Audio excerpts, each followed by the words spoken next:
আমরা দেখতে পাচ্ছিলাম দর্শক, সাত রাস্তা থেকে শিক্ষার্থীরা তারা বিক্ষোভ প্রদর্শন করছিল। তাদের সেই বিক্ষোভ প্রদর্শন করে তারা কিন্তু পরবর্তীতে এই সাত রাস্তায় তারা যুক্ত হয়েছে এবং আমরা দেখতে পাচ্ছি এই মুহূর্তে সাত রাস্তাটি অবরোধ করে তারা কিন্তু এখানে অবস্থান করেছে, অর্থাৎ যান চলাচল সম্পূর্ণরূপে বন্ধ। তাদের সেই পুরনো 6 দফার সাথে তারা কিন্তু নতুন করে 4 দফা দাবি যুক্ত করেছে এবং সেই 4 দফা দাবির পরিপ্রেক্ষিতে সব মিলিয়ে তারা সেই পুরনো 6 দফা দাবিতেই তারা কিন্তু আবারও আজকে সেই অবস্থান কর্মসূচি পুরো দেশ জুড়ে সেটিরই অংশ হিসাবে তারা কিন্তু আজকে এই সাত রাস্তায় তারা অবস্থান করেছে। আমরা দেখতে পাচ্ছি এই মুহূর্তে সাত রাস্তায় সব ধরনের যান চলাচল বন্ধ। আমরা একজন শিক্ষার্থীর সাথে কথা বলবো। মেধাবী যারা প্রথম শ্রেণীর চাকরির যোগ্য তারা আমাদেরকে নিয়ে অপমানমূলক এবং আমাদেরকে যে ছোট করে ওরা টেকনিশিয়ান বলেছে, সে বিরুদ্ধে আমরা এখানে দাঁড়িয়ে আছি বিক্ষোভ হিসেবে। কারণ আমরা স্বীকৃত যে আমরা একজন ডিপ্লোমা ইঞ্জিনিয়ার এবং আমরা সাব অ্যাসিস্ট্যান্ট ইঞ্জিনিয়ার পদে আমরা সন্তুষ্ট, অথচ তারা ফার্স্ট শ্রেণীর মেধাবী কিছু লোক, তারা যারা ফার্স্ট শ্রেণীর কর্ম মানে কাজ করার যোগ্য, তারা আমাদের ফার্স্ট শ্রেণী থেকে দ্বিতীয় শ্রেণীতে আসতে চায়। কেন ভাই? আপনারা তো মেধাবী, আপনারা নিজেদেরকে মেধাবী দাবি করেন, কেন আপনারা আমাদের জায়গায় করতেছেন? আপনারা তো দ্বিতীয় শ্রেণী কর্মের যোগ্য না, আপনারা তো প্রথম শ্রেণীতে কাজ করবেন। অথচ আমরা যেখানে শিক্ষিত একজন ডিপ্লোমা ইঞ্জিনিয়ার, সেখানে আমরা টেকনিশিয়ান কিভাবে হই? টেকনিশিয়ান কি 4 বছর কোর্স করা?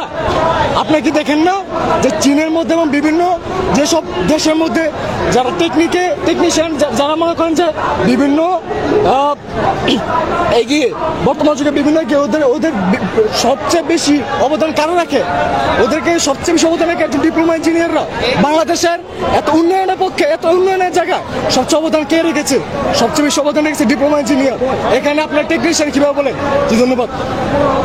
দর্শক, আমরা দেখতে পাচ্ছিলাম শিক্ষার্থীরা তারা কিন্তু তাদের দাবিগুলো এখানে তুলে ধরছিল এবং পূর্ব ঘোষিত কর্মসূচি অনুযায়ী তারা আজকে অবস্থানটি করেছে। আমরা দেখতে পাচ্ছি আজ 11টা থেকেই আমরা দেখতে পাচ্ছি বেলা 11টা থেকে তাদের কিন্তু অবস্থান আমরা লক্ষ্য করতে পেরেছিলাম।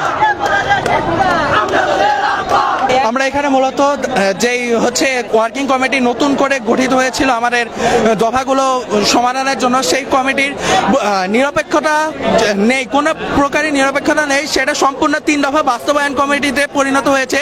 এটার বিপরীতে আমরা এখানে অবস্থান নিয়েছি। আর আমাদের প্রকৌশল অধিকার আন্দোলন থেকে আমাদের সরাসরি গুলি করে মানে মেরে ফেলা হুমকি দেওয়া হয়। তার বিপরীতে আমরা অবস্থান নেওয়ার জন্য এখানে উপস্থিত হয়েছি। আমরা আমাদের দাবি বাস্তবায়িত না হওয়া পর্যন্ত আমরা এখানে অবস্থান করবো ইনশাল্লাহ। দর্শক, যেমনটা আমরা দেখছিলাম যে তারা এখানে বলছেন যে তাদের দাবি মানা পর্যন্ত তারা এই অবস্থান থেকে তারা সরবে না। এই মুহূর্তে দেখতে পাচ্ছি কিছু অংশের যান চলাচল তারা ছেড়ে দিলে আবার তারা রাস্তা বন্ধ করে দিচ্ছে, অর্থাৎ এই সাত রাস্তা পুরোপুরি বন্ধ।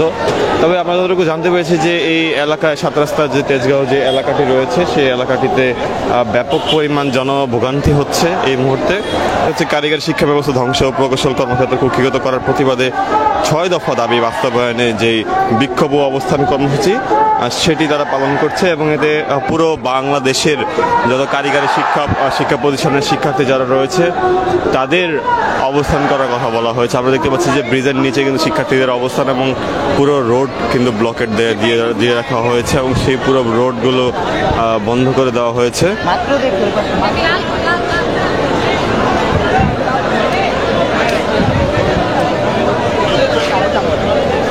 আমরা দেখতে পাচ্ছি যে সড়ক কিন্তু এই মুহূর্তে বন্ধ এবং যে সাত রাস্তার যে 2টি সংযোগ সড়ক রয়েছে সেই সংযোগ সড়ক কিন্তু এই মুহূর্তে বন্ধ হয়ে থাকায় ব্যাপক জনভোগান্তিরও সৃষ্টি হয়েছে আমরা দেখতে পাচ্ছি।